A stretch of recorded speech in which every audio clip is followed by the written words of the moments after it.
Hi everyone. I never thought I'd be sharing my story here, but I guess life has a way of surprising you when you least expect it. My name is Mike, and for the past 10 years, I was married to a woman named Sarah. We had what I thought was a pretty good life. Sure, we had our ups and downs like any other couple, but nothing could have prepared me for what happened that Wednesday evening. I got home from work, and Sarah was waiting for me at the kitchen table. Now, whenever a spouse says, "We need to talk," it's rarely good news, right? She asked me to sit down, and the moment I looked at her face, I knew something was off.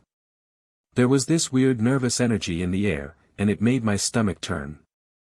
"I need to tell you something, but you need to promise not to get mad," she began. I didn't say a word, just waited for her to continue. She took a deep breath and went on, "Mike, you know I love you, and I would never do anything to hurt you, but I want to be honest with you because I think it's important for our relationship." That statement threw me off, and I immediately felt a wave of dread. Then she dropped the bomb. "I've met someone else, but I don't want to leave you," she said. "It's just that I feel like I need more, something different, someone else occasionally. I want to take a lover." I sat there, stunned, barely able to believe what I was hearing. "Let me get this straight," I said, trying to keep my voice calm. "You love me, want to stay with me, but you also want to sleep with someone else on the side?" She nodded, as if it was the most reasonable thing in the world. "It would be just a casual thing," she said. "I would never hide anything from you, and I'm sure it wouldn't affect our relationship. I still love you, Mike, but I need this. If you love me, you'll understand." Now, let me tell you, I had no clue how she could possibly think this wouldn't mess up our marriage. "Have you already planned this out?" I asked, still trying to wrap my head around it. "Yeah," she replied, "we were thinking about going away next weekend." That was the last straw. "Okay, Sarah," I said, "how would you feel if I told you I wanted to sleep with another woman? Would you be cool with that?" She hesitated for a moment, clearly caught off guard. "I think I would be okay with it, as long as it didn't affect us." I couldn't help but laugh bitterly. "You know damn well you wouldn't be fine with it, Sarah," I snapped. "If the roles were reversed, you'd be losing your mind. You really thought I'd just be okay with this?" Her face fell, and she muttered something about not expecting me to be so angry. "I thought you loved me enough to let me do this," she said quietly. "Whatever you're smoking, it's illegal," I shot back. "Did you seriously think I'd be cool with you spending a weekend with another guy while I'm stuck at home? Are you out of your mind?" She looked shaken.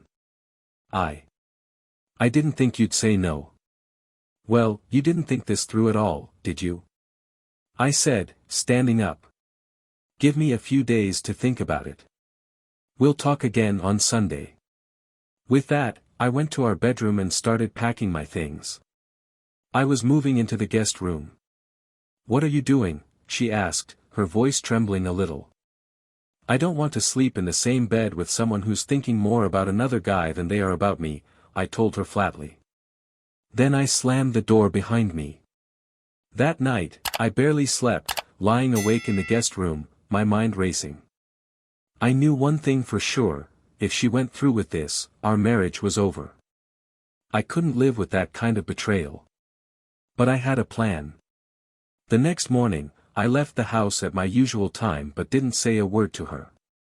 The next morning, I called my job and told them I needed a couple of days off for personal reasons. They were understanding, so I spent the day setting my plan in motion. I wasn't just going to sit around and let Sarah do whatever she wanted without knowing all the details. If she was serious about going through with this, I needed to be prepared. First, I went out and bought 3 voice-activated recorders. I placed one near the home phone, one in our bedroom, and the last one in her car. I also managed to get my hands on a phone tap recorder, which I hooked up to our landline. Then I headed to our cell phone provider since the account was under my name. It was easy enough to get access to Sarah's phone records. What I found was revealing, to say the least. When I got home, I cracked into her email accounts. There was one I didn't even know existed, but the password wasn't hard to figure out. What I found in there confirmed what I already suspected. She and her so-called lover, a guy named Tom, had been exchanging emails, and they were planning to go away together that very weekend. At least I found some relief in knowing they hadn't slept together yet. From there, I set up her email to forward any incoming messages directly to me, so I'd know what they were saying in real time. Finally, I picked up a couple of small GPS trackers. One went into her wallet, and the other got stashed in her car. By the end of the day, I had everything in place to track her every move. Now, it was just a matter of waiting. Friday came around, and I decided to take things a step further. I contacted a divorce lawyer, someone highly recommended by a friend. I laid everything out for him, the emails, the phone records, and my plans to gather more evidence. He was impressed and agreed that we could file for divorce on the grounds of adultery, as long as I had concrete proof. He also suggested that we sue Tom for alienation of affection, a legal action I hadn't even considered. All I needed now was hard evidence of the affair, and I was determined to get it. That evening, Sarah came home as usual. I didn't say a word to her. When she started making dinner, I grabbed my keys and headed out to a bar. I wasn't in the mood for small talk or pretending everything was fine. I needed space to think and to brace myself for what was coming. Later that night, when I got back, she tried to talk to me. But I wasn't interested in anything she had to say. I walked past her without even acknowledging her and locked myself in the guest room. At this point, it was clear, the only way to salvage our marriage was if she cancelled her plans with Tom. But deep down, I knew that wasn't going to happen. Saturday morning, I ignored her completely. I didn't want to engage in any conversation, didn't even want to look at her. By Sunday, it was time to have that talk we'd scheduled. We sat down in the kitchen, just like we used to do when everything was normal. "Have you thought about what I said?" I asked, getting straight to the point. "I have," she said, her tone firm. "And I still want to go through with it." I felt my heart sink, but I kept my voice calm. "Sarah, this will destroy our marriage. You can't seriously believe this won't change things between us." "I think you're overreacting," she said, crossing her arms. "If you looked at this from my point of view, maybe you'd understand." "I have looked at it from your perspective," I shot back. "And I can't see any way that this ends well. So my answer is no." She huffed in frustration, clearly not expecting me to stand my ground. "How can you be so selfish? If you loved me, you'd let me do this." "I'm the selfish one," I said, nearly laughing at the absurdity of it all. "You want to sleep with another man, but I'm selfish for saying no. Come on, Sarah, that's ridiculous." There was a long pause before she asked, "What happens if I do it anyway?" I looked her straight in the eye. "Then there will be consequences. Serious consequences. We made vows when we got married. We promised to be faithful to each other. If you break that promise, we're done." She didn't say anything for a moment, just stared at me, and then quietly replied, "Well, I guess this conversation is over then." I got up from the table and walked out of the house. My mind was made up. There was no going back now. If she followed through with her plan, I was filing for divorce. By the time Thursday rolled around, I had everything in place for the weekend. The final straw came when I checked Sarah's emails again. She and Tom had confirmed their plans. He'd booked a room at a fancy hotel in Kansas City. They were going to meet Friday afternoon and spend the weekend together. The way they talked about it, you'd think they were planning a romantic getaway instead of committing adultery. But what really made me sick was how nonchalant Sarah seemed. As if my feelings didn't even factor into her decision. I reserved the same hotel room they had planned to stay in, only I booked it for Thursday night, the day before they were supposed to meet. My goal was simple. I wanted to set up cameras in the room to capture everything that went down. Not just to protect myself during the divorce, but to make sure I had enough evidence to sue Tom for alienation of affection. This wasn't just about ending my marriage anymore, it was about making sure both of them paid the price. That afternoon, I took the day off work and drove to Kansas City. I checked into their hotel room and spent a couple of hours setting up everything. The fiber optic cameras were small and easy to hide, perfect for getting the footage I needed. I tested them all to make sure they were working properly. Once everything was in place, I headed home, feeling a mix of anger, sadness, and grim satisfaction. Back at home, I made one last stop at a store and bought a small can of pepper spray. I had an idea for a little parting gift for Sarah and Tom. That night, Sarah acted like everything was normal, like she wasn't about to blow up our marriage the next day. It was almost impressive how calm she was. Meanwhile, I could barely stand to look at her. Friday morning arrived, and I got up early. Sarah didn't know it, but I had already signed the divorce papers at my lawyer's office the previous day. All I needed now was the evidence, which I'd have by the end of the weekend. The plan was simple: serve her the divorce papers at her work on Monday, and make sure Tom got his as well. I checked Sarah's GPS tracker and saw she was at a salon, probably getting her hair done for her big weekend. While she was gone, I went through her suitcase. I found the new lingerie she had bought for Tom, something she'd never worn for me. It stung, but I had expected it. That's when I pulled out the pepper spray. I sprayed it directly on the crotch of her panties and the cups of her bra. It was petty, sure, but after everything she was putting me through, I figured I deserved this small moment of satisfaction. With that done, I closed her suitcase and left it exactly as I had found it. Then, I headed to the bank. I closed all of our joint accounts and transferred the money into a new account in my name. I also canceled all the credit cards that had both of our names on them. After that, I made my way back home, ready to say my final goodbye. At around 12:30, I knew Sarah would be getting ready. I walked upstairs to her room and found her standing in front of the mirror in the lingerie she'd bought for Tom. She looked up when I entered, and for a moment, there was an awkward silence. "You sure went all out for him, didn't you?" I said, my voice dripping with sarcasm. She looked away, but I wasn't done. "Too bad you never made that much effort for me." "Mike, it's not like that," she said, her voice weak, as if she knew she'd lost any ground she might have had with me. "I just wanted to feel good, that's all." "You wanted to impress him," I shot back. "You're more worried about what he thinks than what I've thought for the last decade." She didn't respond, but I wasn't interested in hearing excuses anyway. I walked up to her, took her left hand in mine, and began slipping off her wedding ring. "This meant something to me," I said quietly, "but not to you. I don't want you wearing the ring I gave you when you're out there stroking someone else." She didn't resist, just stood there, watching as I slipped the engagement ring and wedding band into my pocket. "The engagement ring was my mother's," I added. "So I'll be keeping that." I let go of her hand and stepped back. "Look, Sarah, I won't be here when he picks you up.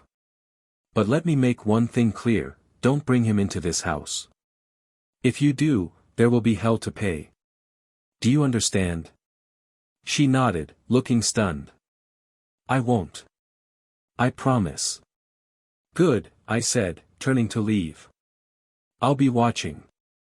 As I walked out, I could hear her calling my name, but I didn't turn back. I didn't need to hear anything else. I was done. I parked my car down the street, where I could keep an eye on the house without being seen. Part of me hoped she'd change her mind, but deep down, I knew she wouldn't. This was who she was now. A couple of hours later, Tom's car pulled up. I watched as he walked to the door and rang the bell. Sarah came out with her suitcase in hand, and what did she do? She gave him a long, deep kiss right there on the front porch. Then, she looked in my direction, as if she knew I was watching, and smiled. That smug smile was the last straw for me. I flipped her off as they drove away, and her smile disappeared. I drove straight to Kansas City, checked into my hotel room near theirs, and set up my laptop. By the time I had the cameras running, I saw them entering the room. They wasted no time getting undressed, and I could see Tom fumbling around in bed with her. It didn't take long to notice something that almost made me laugh. Tom wasn't exactly well endowed, if you catch my drift. Sarah had traded in a 10-year marriage for a guy who, let's just say, wasn't bringing much to the table. It was petty, I know, but watching the scene unfold gave me a strange sense of satisfaction. She had thrown away everything we had for this? What a lousy trade. Tom barely lasted a few minutes, and judging by the look on Sarah's face, she was far from satisfied. That was when I realized I'd made the right decision. She wasn't just betraying me, she was humiliating herself. I couldn't watch much more of their pitiful affair, so I left everything recording and went out for a drink. When I got back to the hotel later that night, they were already asleep.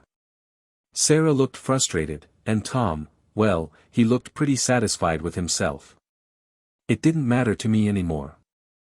I had the footage I needed to move forward with the divorce. The rest was just a bonus. The next morning, I woke up feeling refreshed for the first time in days. I grabbed some breakfast, picked up a few snacks, and made sure everything was still recording back in their room. I wasn't just collecting evidence, I was savoring every moment of their disaster. Knowing that this weekend was not going how Sarah had envisioned gave me a sense of justice.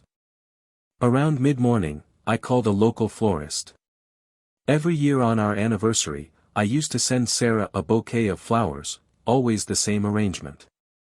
But this year, I had something else in mind. I ordered the exact bouquet and had it delivered to their hotel room with a card.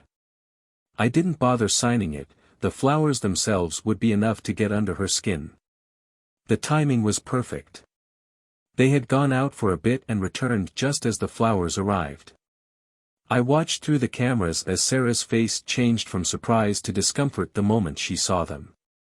She opened the card, and though I couldn't see what was written, I knew she immediately suspected me. Not long after, my phone rang. It was Sarah. "Hello." I answered, playing dumb. "Did you send me these flowers?" she asked, her voice tense. "Why would I send you flowers, Sarah? You're with Tom. Did he forget to buy you some? They're just like the ones you always send me for our anniversary." "I know you sent them." I let out a cold laugh. "Well, first of all, you and your little boyfriend didn't tell me where you were, so I'd have no idea where to send flowers. Second, if I had sent you anything, it wouldn't have been flowers, it would have been poison ivy. Enjoy your weekend with Tom, Sarah. Don't call me again." Before she could say another word, I hung up. I could see her dialing my number again, but I didn't answer.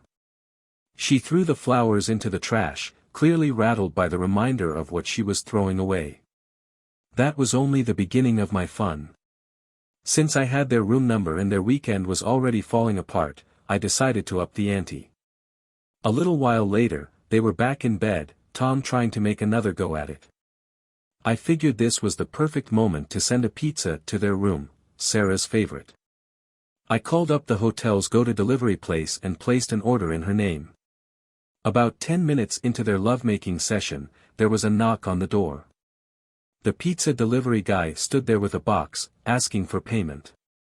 Tom, already irritated by the interruption, had no choice but to deal with it. When he refused to pay, the delivery guy insisted that the room number and phone number matched, threatening to call the cops if he didn't pay up. Tom eventually gave in and paid for the pizza, his mood clearly soured. They ended up eating it, probably because they didn't want to waste it, but you could tell from the tension in the room that this wasn't how either of them had imagined their romantic weekend. Later, after they'd eaten and were trying to relax, I decided to hit them again. This time, I called a sandwich shop and ordered Sarah's favorite sub to be delivered. By the time it arrived, Tom was once again on top of her, and the knock at the door sent him into a full-blown rage. Sarah, meanwhile, was starting to put the pieces together. "He knows where we are," she said, her face pale as she looked at the sandwich. "He's messing with us." Tom didn't want to believe it, but she explained how I'd hacked into her email and must have seen their plans. I couldn't help but smile as I watched her realization set in. She knew I was a step ahead, and she knew there was no way I was letting this weekend go smoothly. They decided to go out for a while, probably to get away from the string of deliveries. I stayed back, laughing to myself as I imagined their growing frustration. I knew this wasn't over yet. When they returned, they took a shower and got ready for their big romantic night out. Sarah pulled out her sexy lingerie, the same set I'd sprayed with pepper spray, and started to get dressed. She even did a little twirl for Tom, showing off her outfit. He was eager to get her back into bed, but she insisted they save it for after dinner. I sat back in my hotel room, watching the cameras and waiting for the pepper spray to do its work. It didn't take long. Less than an hour after they returned from their night out, Sarah ran into the bathroom, tearing off her clothes. When she emerged, her skin was bright red, and she looked like she was in serious pain. Her chest and crotch were covered in red splotches, and she was clearly uncomfortable. She tried to lie down, but every time Tom touched her, she'd snap at him, telling him she was in too much pain. He looked confused, asking if she was allergic to something in the lingerie. Sarah had no clue what was going on, but the night was officially ruined. There was no chance of any more romantic encounters, not with her in that state. I couldn't help but laugh. Karma had done its job. Sunday morning arrived, and I knew the end was near. I packed up my things, satisfied with how the weekend had played out, and headed back home. Sarah and Tom were in for one last round of hell before everything blew up for good. When I got back, I made sure everything at the house was ready for her return. The locks had been changed, and I had packed up most of her belongings, placing them in garbage bags by the front door. She wouldn't be staying here any longer than necessary. Around mid-afternoon, Sarah came home. I was sitting on the couch, watching a football game, pretending not to notice as she walked in. She looked at me with a strange mix of hope and nervousness. "I'm back," she announced, like it was no big deal. I barely glanced at her. "Yeah, I see that," I replied, my voice as flat as I could make it. She walked between me and the TV, trying to catch my attention, and gave me a little smile. "Aren't you happy to see me?" I finally turned to look at her. "Happy?" I scoffed. "What on earth would make you think I'd be happy to see you? You think I got stupid over the weekend? I know exactly what you were doing." She looked taken aback, as if she didn't expect me to be so blunt. "I didn't think it would bother you this much," she mumbled. "I thought you might." "I don't know, get past it." I shook my head, unable to believe what I was hearing. "Sarah, I loved you with everything I had, but the moment you walked out of this house with that guy, it was over for me. You broke my heart, and now I don't care if you came back or not." Tears welled up in her eyes as she stepped closer. "I know I made a huge mistake," she said, her voice trembling. "But we can work through this, can't we? I'll do anything to make it up to you." I stood up and looked her dead in the eyes. "Anything?" I asked, my voice cold. "Then get on your knees and beg for my forgiveness. Maybe then, I'll consider it." She hesitated, clearly not expecting that. "I can't do that," she whispered. "Exactly," I said, backing away. "You won't even do that. So don't give me this I'll do anything crap. You made your bed, now lie in it." She tried again, her voice desperate. "Please, Mike, I love you. I was thinking about you the whole way home. I want to be with you." I couldn't help but laugh bitterly. "You want to be with me now? After what you did all weekend? Let me ask you something, did Tom use a condom every time?" She looked at me, stunned. "No, but I can't get pregnant, and he's married. He's clean, Mike." "It wasn't like that. I shook my head in disgust. You don't know that. Do you think you're the only woman he's pulled that line with? As far as I'm concerned, you're damaged goods now. I'm not touching you until you get a full checkup. And even then, I don't think I could ever be with you again. Her face crumbled. I know he's clean, Mike. But if you want, you can use a condom. I cut her off, the anger rising again. Right. You expect me to use protection with my own wife because you couldn't keep your legs closed with some loser? That's not happening. She tried one last time. I really want to make love to you tonight. I need you, Mike. Make love? I said, shaking my head. You didn't make love to him. UF*******ed him. And there's no way I'm getting in bed with you after that. In fact, I don't even want to look at you tonight. You can sleep in the guest room. I'll take the master bedroom, seeing as I didn't do anything wrong. Her face fell, but she didn't argue. She knew she had lost this battle. Can we at least talk about it? She asked, her voice small. We can talk tomorrow after you get back from work, I said, heading for the door. But I'm not sure what else there is to say. I left the house and headed to a nearby bar, just to clear my head. I wasn't interested in drinking, I just needed to be away from her. The truth was, I had already made up my mind. This marriage was dead, and no amount of begging or talking was going to change that. When I got back home later that night, I found her lying in our bed. Get out, I said firmly. You don't belong here anymore. This is our bed, she argued, but her voice lacked conviction. I have just as much right to it as you.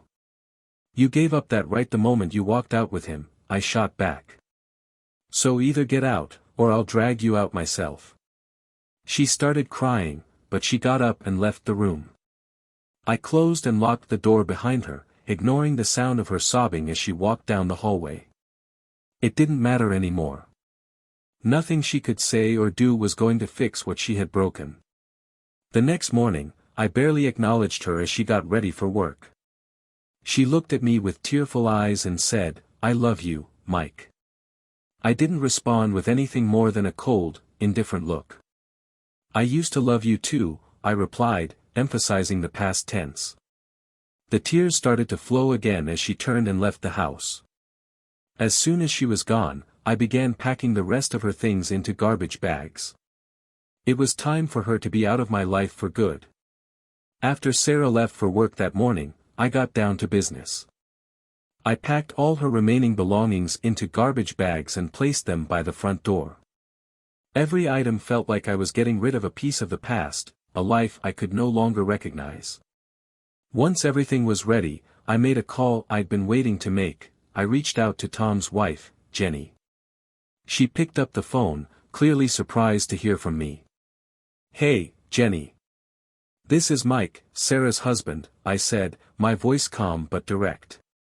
Do you know where Tom was this past weekend? Jenny hesitated, her voice uncertain. He told me he was on a business trip. Why? I took a deep breath.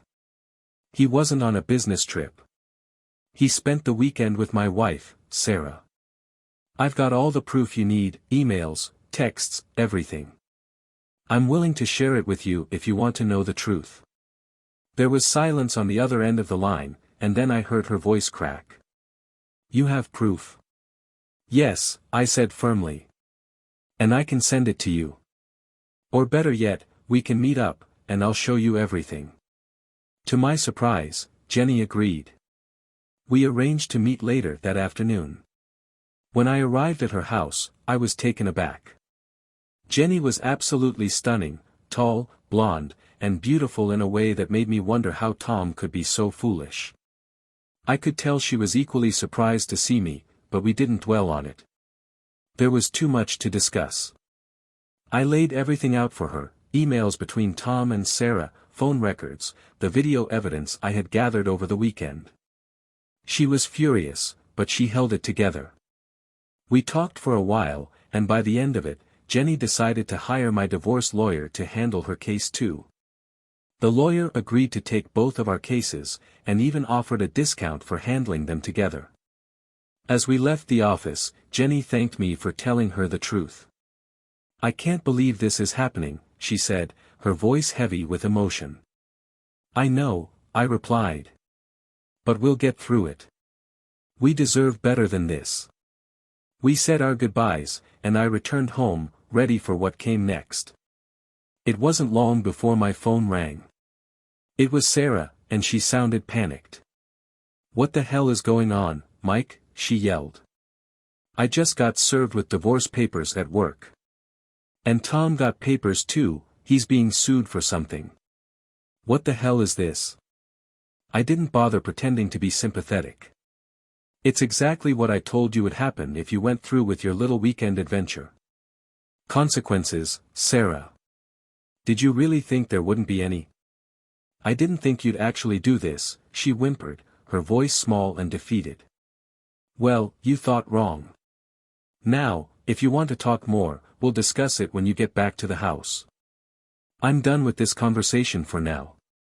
I hung up the phone before she could say anything else. Then, I went outside, grabbed the garbage bags full of her stuff, and tossed them into the front yard. I was done being nice. She had made her choices, and now she'd have to live with them. When Sarah pulled into the driveway later that day, she stormed out of the car, her face red with rage. She started screaming at me the moment she saw her things scattered across the lawn. "How could you do this to me?" she shrieked, spit flying as she raged at me. "You're ruining everything." I stood there, calm and collected, watching her unravel. "I didn't ruin anything, Sarah. You did that all on your own when you chose him over me. You're the one who destroyed our marriage." She was sobbing now, her words barely coherent as she kept yelling. "I thought you loved me." "I did love you," I said quietly. "I loved you more than anything. But you didn't love me. If you had, you wouldn't have done what you did. You threw us away." Her tears kept flowing, but I was done. "Now, you need to leave. Take your stuff and go. You've lost the right to be here." She didn't argue. She knew it was over. She collected her things, her sobs filling the air as she loaded them into her car. I handed her one final item before she left, the wedding ring I had taken from her before. I had hammered it flat, turning it into nothing more than scrap metal. "Here," I said, dropping the ring into her hand. "It's worthless now, just like our marriage. Maybe you can pawn it." I leaned in and kissed her gently on the forehead, the last time I would ever touch her. "Goodbye, Sarah," I whispered, and then I turned and walked back into the house without looking back. For the next hour, I sat in my empty home, tears streaming down my face as I let out all the pain and anger I'd been holding in. I cried until I had nothing left, and then I stood up, wiped my face, and made a choice. I wasn't going to let this break me. I had three options: drown myself in alcohol, do something reckless and end it all, or move on with my life, knowing that I hadn't done anything wrong. The answer was clear. I wasn't going to let Sarah or Tom destroy me. I had done nothing wrong, and I deserved better. That evening, I made a phone call to Jenny. We had already bonded over the chaos of our shared situation, and I figured dinner wouldn't hurt.